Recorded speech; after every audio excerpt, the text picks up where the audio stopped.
Movie के start में हमें एक लड़की को दिखाया जाता है जो अपने घर से भागने की कोशिश कर रही थी। वो अपना सामान पैक कर रही थी। तभी उसे लगता है कि उसके घर में कोई है।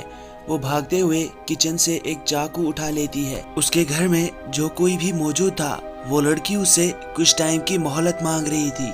यहाँ सीन कट होता है और हम एक लड़की को देखते हैं जो एक रेगिस्तान में अपने पैसों को जमीन के नीचे छुपा रही थी। इस लड़की का नाम टेरा होता है।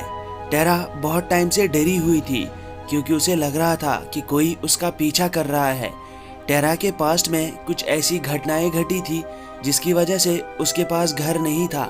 वो अक्सर अपनी गाड़ी में ही सोया करती थी, इसीलिए अब वो एक घर खरीदना चाहती थी और इसके लिए वो एक आदमी के पास आती है जिसका नाम सैम होता है। टेरा उसे बताती है कि मुझे एक ऐसा घर चाहिए जिसे मैं अपने हिसाब से डेकोरेट कर सकती हूँ। सैम उसे बताता है कि मेरे पास मेरे फादर का घर है जिसे रेनोवेशन की बहुत ज़रूरत है और काम में बिजी होने के कारण मैं उसे रेनोवेट नहीं कर पा रहा हूँ। तुम अगर चाहो तो तुम उसे रेनोवेट कर सकती हो। वो लोग बहुत टाइम तक बातें करते हैं और ड्रिंक करते हैं। टेरा को सैम बहुत पसंद आ जाता है। वो उसके साथ उसी घर में इंटीमेट हो जाती है। इसके बाद सैम उसे अपने फादर के घर में ले आता है। ये घर बहुत टाइम से बंद पड़ा था। टेरा को ये घर बहुत पसंद आ जाता है। वो उस घर की तारीफ करती है, लेकिन उस घर में आने के बाद सैम की तबीयत अचानक से खराब होने लगती है। वो अपने फादर के घर से वापस चला आता है।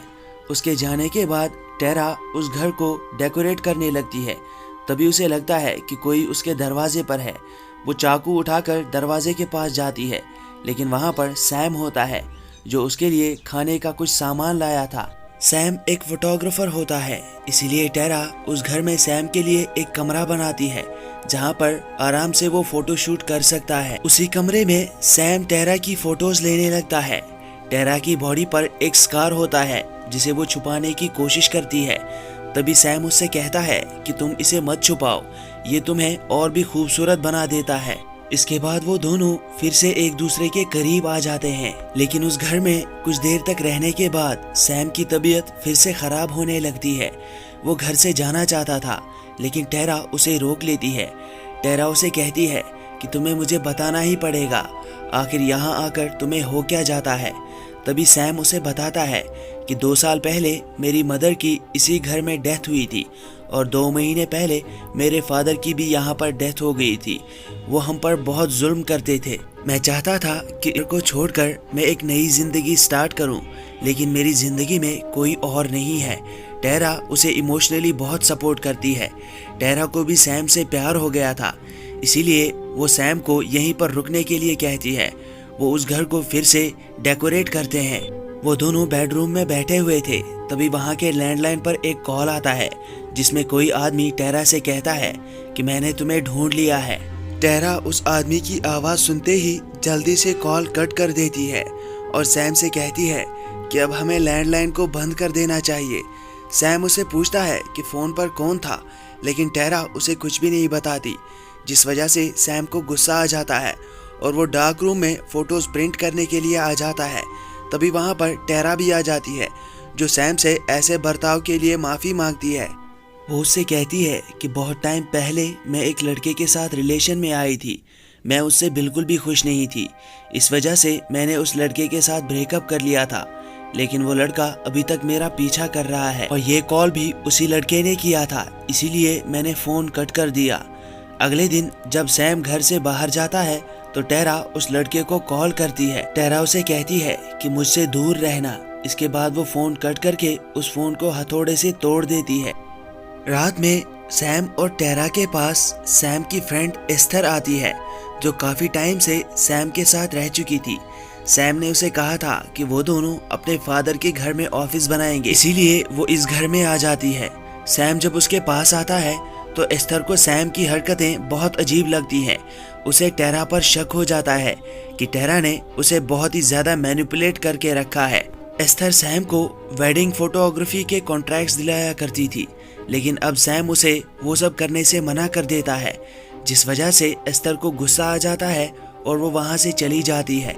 रात में हम देखते हैं कि सैम के कान के अंदर कोई टेंटिकल जैसी चीज़ घुस रही है जो उसकी बॉडी से पूरी एनर्जी को अपने अंदर ट्रांसफर कर रही है। सुबह जब सैम नींद से उठता है तो उसे खुद में बहुत थकान महसूस होती है। वो ये बात टेरा से कहता है, लेकिन टेरा उसे कहती है कि तुम पर काम का बहुत प्रेशर है, हो सकता है ये उसी वजह से हो। वो सैम को रिलैक्स करने के लिए बाहर गार्डन में ले आती है। वो दोनों बात कर रहे थे, उन दोनों को एक दूसरे से प्यार हो गया था, इसीलिए सैम टेरा को शादी के लिए प्रपोज करता है। लेकिन तभी उसके कान में अचानक से दर्द होने लगता है।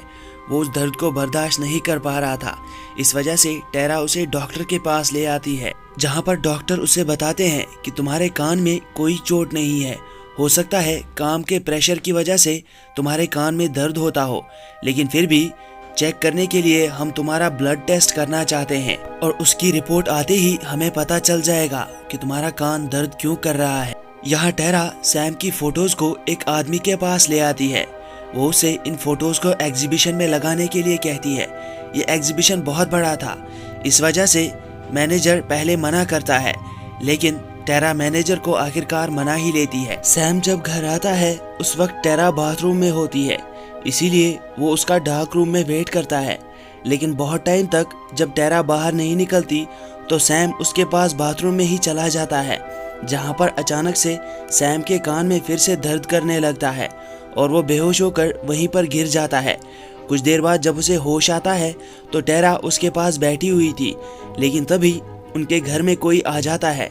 वो दोनों ये देखकर डर जाते हैं। वो बाथरूम में ही छुपे हुए थे। सैम जब उसे देखने के लिए बाहर आता है तो वहाँ पर कोई नहीं होता, लेकिन उनके घर में तोड़फोड़ की गई थी, जिस वजह से उन्हें पता चल जाता है कि वहाँ पर सच में कोई आया था। उस आदमी ने वहाँ पर टेरा और एक लड़के की फोटो रखी थी। सैम उस लड़के के बारे में टेरा से पूछता है, तभी टेरा उसे बताती है ये वही लड़का है जिसके साथ मैं रिलेशन में थी, जिसके साथ मैंने ब्रेकअप कर लिया था, और मेरे हिसाब से वही मुझे ढूंढते ढूंढते यहाँ तक आया होगा। इसके बाद सैम अपनी फ्रेंड एस्तर के पास आ जाता है। वो उससे कहता है कि मैं टेरा से शादी करने वाला हूँ, लेकिन एस्तर उसे बताती है कि तुम ऐसे ही किसी के साथ शादी नहीं कर सकते, तुम अभी टेरा को नहीं जानते हो। तभी वो उसे बताता है कि जितना मैं टेरा को जानता हूँ मेरे लिए उतना ही काफ़ी है। इस बात पर एस्तर उससे गुस्सा हो जाती है और वो वहाँ से चली जाती है। लेकिन तभी सैम देखता है कि उसकी गाड़ी के ऊपर किसी ने एक नोट रखा है, जिसमें उसने लिखा था कि रात के 8 बजे मुझे अपने घर के पीछे मिलना। यहाँ सीन टेरा की तरफ मुड़ता है, जो अपने घर में अकेले होती है। वो जब एक मिरर के सामने आती है तो वो अजीब तरह से खुद को घूरने लगती है। तभी हम देखते हैं कि उसकी आंखें काली हो रही है। रात के 8 बजे जब सैम अपने घर के पीछे इंतजार कर रहा था, तभी उसके पास एक लड़का आता है जिसका नाम ग्रैंड होता है, जो टेरा का बॉयफ्रेंड रह चुका है। वो सैम को बताता है कि टेरा का असली नाम लीना है और वो उसे बचपन से जानता है। वो दोनों जब रिलेशन में थे उसी दौरान लीना एक और लड़की के साथ भी रिलेशन में थी, जिसका नाम एलिस था। वो उसे कहता है कि वो दोनों लड़कियां मुझसे मेरा सब कुछ लूट कर भाग गई, इसी बात का मैं उससे बदला लेना चाहता हूँ। जिस दौरान लीना एलिस के साथ रहती थी वो अचानक से बदल गई, इसीलिए मैं तुम्हें चेतावनी देने आया हूँ, तुम्हें भी उससे दूर हो जाना चाहिए। वो उससे कहता है कि लीना मेरे साथ बहुत बार इंटीमेट भी हो चुकी है, और सबूत के तौर पर वो उसे लीना और उसकी फोटोज दिखाता है। सैम जब घर पर होता है तो उसके कान में दर्द होने लगता है। वो फिर से निकलकर डॉक्टर के पास आ जाता है। तब तक उसकी ब्लड टेस्ट की रिपोर्ट भी आ चुकी थी। डॉक्टर उसे बताते हैं कि तुम किसी भी तरह से बीमार नहीं हो, लेकिन तुम्हारे खून के अंदर वाइट ब्लड सेल्स कम हो रही है। हमें समझ नहीं आ रहा है कि ऐसा क्यों हो रहा है। शायद तुम्हारे आसपास की चीज़ों की वजह से तुम्हारी हालत ख़राब हो रही है। तुम्हें कुछ दिनों के लिए अपना माहौल बदलना चाहिए। मुझे लगता है कि इससे तुम्हारे अंदर बहुत इम्प्रूवमेंट होगी। यहाँ टेरा सैम से कांटेक्ट करने की बहुत कोशिश करती है, लेकिन सैम उसकी कॉल्स का कोई जवाब नहीं देता। वो उस वक्त एस्तर के पास आया हुआ था। वो एस्तर से कहता है कि टेरा ने मुझे धोखा दिया है, इसीलिए मैं कुछ दिन अलग जगह पर रहना चाहता हूँ। एस्तर उसे बताती है कि तुम मेरे बहुत अच्छे फ्रेंड हो, तुम चाहो तो मेरे घर पर रह सकते हो। उसी दौरान यहाँ टेरा के पास उसका बॉयफ्रेंड ग्रैंड आ जाता है। ग्रैंड उसे कहता है कि मैं तुम्हें नहीं भूल पा रहा हूँ, मैं तुम्हारे साथ रहना चाहता हूँ। टेरा भी उसे अपनी ओर आकर्षित करती है वो उसे फिजिकल रिलेशंस बनाने के लिए बाथरूम में भेज देती है और खुद एक हथौड़ा उठाकर उसके पीछे पीछे बाथरूम में चली जाती है। सैम जब घर आता है तो वो टेरा को रोते हुए देख लेता है। वो उसके पास आता है। टेरा उसे बताती है कि ग्रैंड ने मुझे मारने की कोशिश की और सेल्फ डिफेंस में मुझे उसे मारना पड़ा। सैम जब ग्रैंड की लाश देखता है तो वो डर जाता है क्योंकि टेरा ने उसे बहुत ही बेरहमी से मार दिया था। टेरा सैम से कहती है कि हमें ग्रैंड की लाश को ठिकाने लगाना पड़ेगा। अगर पुलिस को पता चला तो वो तुम्हें अरेस्ट कर लेंगे क्योंकि ये घर तुम्हारे ही नाम पे है। इसके बाद वो दोनों मिलकर ग्रैंड की लाश को ठिकाने लगा देते हैं। सैम इस हादसे के बाद बहुत ज्यादा डर गया था, लेकिन वो इस चीज से परेशान था कि टेरा ने एक आदमी का मर्डर कर दिया, फिर भी उसके माथे पर एक शिकन तक नहीं है। इसीलिए वो टेरा की हिस्ट्री पता करने के लिए एलिस के एक्स बॉयफ्रेंड के पास जाता है। वो उसे एक बार में मिलता है और उसे एलिस की पूरी कहानी बताने के लिए कहता है। एलिस का बॉयफ्रेंड उसे बताता है कि एलिस और मैं रिलेशनशिप में थे, लेकिन उस दौरान मेरी कंडीशन बहुत ज़्यादा ख़राब हो गई थी। मैं एक दिन बेहोश हो गया और 7 दिन तक मुझे हॉस्पिटल में रखा गया, लेकिन उन 7 दिनों में मैं बहुत अच्छे से रिकवर कर रहा था। तभी मैं समझ गया कि मैं बीमार एलिस के पास रहने की वजह से पड़ा हूँ। उसी दौरान एलिस लीना के साथ रिलेशन में आई और मैं आज़ाद हो गया। वो उसे कहता है कि लीना एलिस के साथ रह चुकी है और अब वो तुम्हारे साथ रह रही है, इसी वजह से तुम्हारी भी कंडीशन ख़राब हो रही है। वो उसे एक घर का एड्रेस देता है। वहाँ से निकलकर सैम उसी घर में आ जाता है। ये वही घर होता है जिसे हमने मूवी के स्टार्ट में देखा था। वहाँ पर सैम को उस लड़की एलिस की लाश भी मिल जाती है जो अब पूरी तरह से सड़ चुकी थी। यहाँ सीन टेरा की तरफ मुड़ता है जो सैम के कपड़ों को सूंघ रही थी। वो उनसे फील ले रही थी। वो उन्हीं में से पड़ी हुई एक शर्ट पहन लेती है। सैम उसी वक्त वही शर्ट पहनकर एस्थर के घर पे आ जाता है। वो उस वक्त एस्थर के साथ फिजिकल रिलेशंस बनाता है, लेकिन थोड़ी देर बाद हम देखते हैं कि सैम अपने घर पे वही पुराने कपड़े पहनकर आता है। यहाँ पर मूवी का एक बहुत ही बड़ा राज खुलता है कि टेरा दरअसल एक एंटिटी है। जिस किसी के साथ भी वो रहती है वो उसकी बॉडी से वाइट ब्लड सेल्स पूरी तरह से अपनी बॉडी के अंदर ट्रांसफ़र कर देती है और ये सब करने के बाद वो उस शख्स का रूप धारण कर सकती है। जो सैम एस्थर के साथ फिजिकल रिलेशंस में आया था वो दरअसल सैम नहीं था, बल्कि टेरा ने सैम का रूप धारण करके उसके साथ वो रिलेशंस बनाए थे और टेरा के साथ रहने की वजह से ही सैम बीमार पड़ रहा था। अब सैम को सारी सच्चाई का पता चल चुका था तो वो अपने घर से सामान लेकर भागने ही वाला था। तभी उसके पास टेरा आ जाती है। टेरा ने सैम की वही शर्ट पहनी हुई थी। वो सैम से कहती है कि मैं तुम्हें यहाँ से नहीं जाने दूंगी। तभी हम देखते हैं कि वो अपने शर्ट के बटन खोलती है और उसका पेट फाड़ कर उसके पेट से कुछ टेंटेकल्स बाहर निकलते हैं जो सैम को पकड़ लेते हैं। वो सैम को मारने ही वाली थी, लेकिन तभी सैम उसके चंगुल से आज़ाद हो जाता है। वो जल्दी से जाकर एक चाकू उठाता है और अपनी ही गर्दन पे रखता है। सैम अगर आत्महत्या कर लेता है तो टेरा कभी भी उसका रूप धारण नहीं कर सकती है। इसी वजह से वो सैम को वहाँ से जाने देती है।